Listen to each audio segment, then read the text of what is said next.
Doctor Arif Hussain, ഈ അപകടകരമായ Congress politics, CPM politics, ഇതിനൊരു പരിഹാരം ഉണ്ടായേ മതിയാകൂ. 2 മിനിറ്റ് കൺക്ലൂഡ് ചെയ്യാം.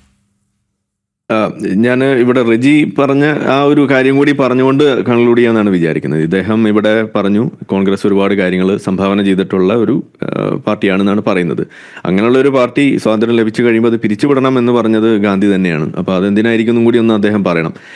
ഇനി പിന്നീട് എപ്പോഴേലും പറഞ്ഞാലും മതി. പിന്നെ അതേപോലെ തന്നെ ഈ കോൺഗ്രസിന്റെ വലിയൊരു സംഭാവനയായിരുന്നു നമ്മളുടെ അടിയന്തരാവസ്ഥ എന്ന് പറയുന്നത്. അത് ഇന്ത്യക്ക് നൽകിയ സംഭാവന എന്തായിരുന്നു എന്നും കൂടി ഒന്ന് നമുക്ക് വിശദീകരിച്ച് തന്നാൽ നന്നായിരിക്കും. പിന്നെ ഇദ്ദേഹം പറയുന്നത് ഇവിടെ മുസ്ലിം ലീഗിനെ കുറിച്ച് നമ്മൾ പറഞ്ഞതൊക്കെ വളരെ മോശമാണ്. ഇനി അങ്ങനെ ഉണ്ടെങ്കിൽ തന്നെ അവർ ഏറ്റവും മതേതരമായ ഒരു പാർട്ടിയാണെന്നാണ് പറയുന്നത്. ഇവിടെ ഷാജിയെ പോലെയുള്ള ആളുകൾ, അതുപോലെ ഇതിന്റെ മുസ്ലിം ലീഗിന്റെ നേതാക്കളായിട്ടുള്ള ആളുകളൊക്കെ പറഞ്ഞത് നമ്മളെ ഇവിടുത്തെ മുഖ്യമന്ത്രിയുടെ മകളെയും മരുമകനെയൊക്കെ ചേർത്ത് പറഞ്ഞിട്ടുള്ള അസഭ്യം നിങ്ങൾ കേട്ടിട്ടുണ്ടാവും. അത് വേശ്യാവൃത്തിയാണെന്ന് പറഞ്ഞത് ഇസ്ലാമിന്റെ അടിസ്ഥാനത്തിലാണ്. അതേപോലെ ഈ കോണി എന്ന് പറയുന്നത് സ്വർഗത്തിലേക്കുള്ള കോണിയാണെന്ന് പറഞ്ഞിട്ടാണ് അവിടെ വോട്ട് പിടിച്ചത്. ഞാൻ ഈ മലബാർ റീജിയനിൽ നിന്നാണ് വരുന്നത്. അവിടെ എങ്ങനെയാണ് ഈ വോട്ട് പിടിക്കുന്നത് നമുക്കറിയാം. സ്വർഗത്തിലെ ലീഗിൽ നിന്ന് പോയാൽ നിങ്ങൾ ലീഗിൽ നിന്ന് പോയാൽ നിങ്ങൾ ദീനിൽ നിന്നുമാണ് പോകുന്നതെന്നാണ് അവർ പറയുക. ദീൻ എന്ന് പറഞ്ഞാൽ ഇസ്ലാമാണ് അവിടെ വരുന്നത്. ഓക്കെ, അതേപോലെ തന്നെ മതമാണ് വലുത് എന്ന് പറയുന്നത് ഇതേ ഷാജി തന്നെയാണ്. ഇനി നിങ്ങൾ പറയും ഇതിലെവിടെയാണ് ഈ പറയുന്ന മതേതരത്വം ഇരിക്കുന്നതെന്നാണ് ഞാൻ ചോദിക്കുക. എവിടെയാണ് ഒളിപ്പിച്ച് വെച്ചിരിക്കുന്നതെന്നാണ്. പിന്നെ ഈ പറയുന്ന ഈ മുസ്ലിം ലീഗിന്റെ ഒരു പ്രാഥമിക അംഗത്വം എന്ന് പറയുന്നത് അത് മുസ്ലിമിന് മാത്രമാണ്. നിങ്ങൾക്കൊരു മുസ്ലിമിന്റെ ഒരു സ്ഥാനാർത്ഥിയായിട്ട് മുന്നോട്ട് പോയി ഒരു പ്രധാനമന്ത്രിയാകാനുള്ള സാധ്യത അത് മറ്റു മതത്തിൽപ്പെട്ടുള്ള ആളുകൾക്കുണ്ടോ എന്നുള്ളത് ഒന്ന് നിങ്ങൾ പറഞ്ഞു തരണം. അതാണ് അതിനകത്ത് ഒരു പ്രധാനപ്പെട്ട. ഇനി എനിക്ക് വേണമെങ്കിൽ, അല്ലെങ്കിൽ ഇവിടെ ഏതൊരു മുസ്ലിമിന് വേണമെങ്കിലും BJP-യിൽ പ്രാഥമിക അംഗത്വം എടുത്ത് അതിന്റെ നാഷണൽ പ്രസിഡന്റോ സെക്രട്ടറി ആവാം, അതിന്റെ കാൻഡിഡേറ്റ് ആയിക്കൊണ്ട് ഇവിടെ പ്രധാനമന്ത്രി ആവാനുള്ള അവസരം BJP കൊടുക്കുന്നുണ്ട്.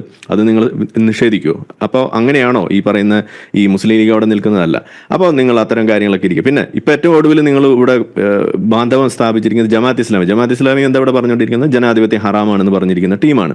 അവരുടെ ലക്ഷ്യം ഹുക്കുമത്തെ ഇലാഹിയാണ്, അത് ഇക്കാമത്ത് ദീനാണെന്നാണ് അവർ തന്നെ എഴുതി വെച്ചിരിക്കുന്നത്. അതേപോലെ അവർ പറയുന്ന മറ്റൊരു സാധനമാണ് ഇവിടുത്തെ ഈ കോടതി സംവിധാനങ്ങൾ എന്ന് പറയുന്നത് അത് ഹറാമാണെന്ന് പറയുന്ന ആളുകളാണ്. അവർ മാറ്റിവെച്ചു, അവരിപ്പോൾ പഴയ പോലെ അല്ല എന്നാണ് പറയുന്നത്. അങ്ങനെ പഴയ പോലെ അല്ല എന്ന് പറഞ്ഞാൽ ഞങ്ങളിപ്പോൾ പഴയ പോലെ അല്ല എന്ന് പറഞ്ഞാൽ RSSനെയും നിങ്ങൾ ഏൽക്കുമോ? അതാണ് എനിക്കറിയണത്. അതോ ഈ ആനുകൂല്യം മുസ്ലിം ലീഗിനും ഈ പറയുന്ന ഈ ജമാഅത്ത് ഇസ്ലാമിക്ക് മാത്രം കൊടുക്കുന്ന എന്തെങ്കിലും സ്പെഷ്യൽ ഒരു പ്രിവിലേജ് ആണോ ഈ പറയുന്ന ഇത്തരം ആനുകൂല്യങ്ങൾ? ഇതൊക്കെയാണ് എനിക്കറിയേണ്ടത്. അപ്പോൾ ഇത്തരത്തിലുള്ള ഇരട്ടത്താപ്പുകൾ, ഇത്തരത്തിലുള്ള ദുരുദ്ദേശപരമായിട്ടുള്ള അപ്പീസ്മെന്റ് പൊളിറ്റിക്സിന്റെ ഇന്നും നിങ്ങൾ കൊണ്ടു നടക്കുന്ന ഈ സ്വാതന്ത്ര്യ കാലത്ത് മുതൽ ഗാന്ധി വരെ കൊണ്ടു നടന്നിട്ടുള്ള സംഗതികൾ അത് ഇന്നും നിങ്ങൾ പേറിക്കൊണ്ട് നടക്കുക മാത്രമല്ല, ഇന്ന് നമ്മുടെ നാടിനെ കുട്ടിച്ചോറാക്കുന്നതിൽ ഈ കോൺഗ്രസും ഇന്നിപ്പോൾ രാഹുൽ ഗാന്ധിയിലൂടെ പുറത്തെടുക്കുന്ന ഈ ഒരു സംഗതിയും വളരെ പരിതാപകരമായ അവസ്ഥയിലേക്കാണ് നമ്മുടെ നാടിന് കൊണ്ടെത്തിയത്. ഒരു പ്രതിപക്ഷം ഇല്ലാതിരിക്കുക എന്ന് പറയുന്നത് എന്നെപ്പോലെയൊക്കെയുള്ള ആളുകൾക്ക് വളരെ ഒരു ഭീതിജനകമായ ഒരു അവസ്ഥയിലേക്ക് തന്നെയാണ് നിങ്ങൾ കൊണ്ടെത്തിയത്. അപ്പോൾ എൻ്റെയൊക്കെ ഒരു റിക്വസ്റ്റ് എന്താണെന്ന് പറഞ്ഞാൽ കോൺഗ്രസ്സുകാർ എങ്ങനെയെങ്കിലും ഒന്ന് ഇറങ്ങി തിരിച്ചിട്ട് നല്ലൊരു പ്രതിപക്ഷ നേതാവിനെ കൊണ്ടുവരും, ഒരു ജീവനുള്ള ഒരു പ്രതിപക്ഷത്തിന് ഇവിടെ നിലനിർത്താൻ നിങ്ങൾ എന്തെങ്കിലും ഒന്ന് പണിയെടുത്ത് കാണിക്കൂ എന്നാണ് എനിക്ക് നിങ്ങളോട് വെക്കാനുള്ള ഒരു റിക്വസ്റ്റ്. വളരെ തെറ്റായ ദിശയിലാണ് ഇപ്പോൾ പോയിക്കൊണ്ടിരിക്കുന്നത്.